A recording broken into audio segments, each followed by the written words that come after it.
He was dressed in his best suit, the one he usually reserved for funerals. She wore pearls. It made her feel more maternal. Arm in arm, they walked up a concrete path toward Shenandoah Valley Social Services, whose offices filled a cheerless metal-sided building. There was no landscaping, no ornamentation, no attempt to make the environs more inviting. As an agency of county government, Social Services had neither the budget nor the inclination for such gilding. Its clientele was not there by choice. The man paused at the front door. "Remember, we're perfect," he said to his wife. "The perfect couple," she replied. He pushed through the door, and they traveled down a stark cinder-block hallway toward the main waiting area. A sign read, "Notice, no weapons."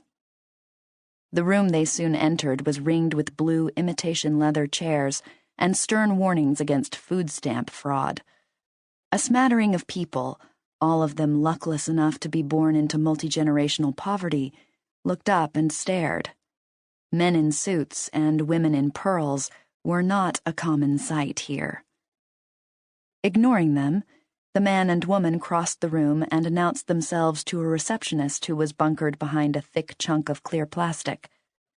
This could be a tough business. The administering of benefits, the denying of requests, the dispensing of abused and neglected children, taking them from one family and bestowing them on another. There had been incidents.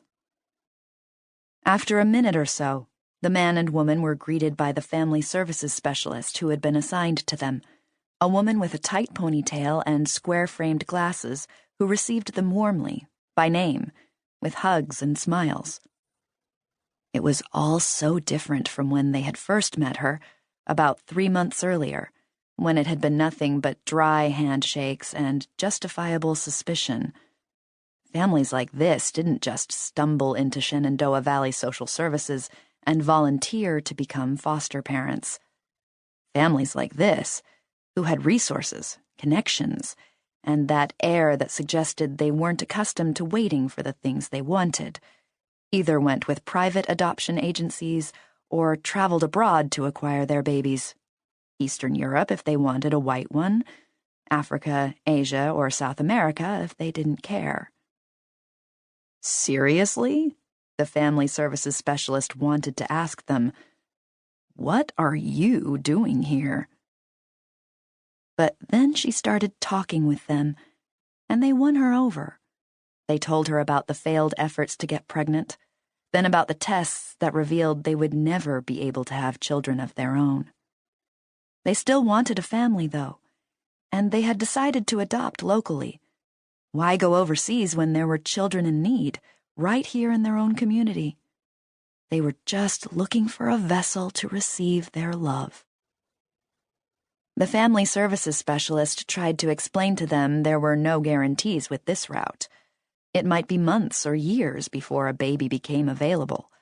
Even then, they might foster the infant for a time and then have to turn it back over to its birth mother. Adoption was always a last resort.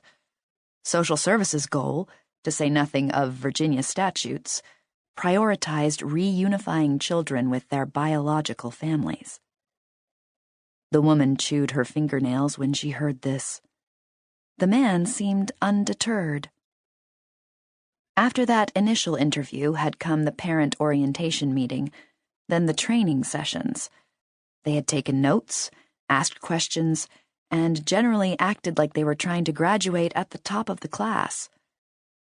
Their home study, in which every aspect of their residence was inspected, had been flawless, from the child safety locks all the way up to the smoke detectors. And the nursery? Immaculate. A crib that exceeded every standard. Diapers squared in neat piles. The walls freshly covered in blue paint. "Blue?" the family services specialist had asked. "What if it's a girl?" "I have a hunch," the man said. They flew through the criminal background check. Their pay stubs showed ample income. Their bank statements swelled with reserve funds. Home insurance, check. Car insurance, check. Life insurance, check. Their physician had verified that both the would-be mother and father were in excellent health. Their references gushed with praise. In her 13 years on the job, the family services specialist had interacted with hundreds of families. Even the best, most loving, most well-meaning among them had issues. This one didn't.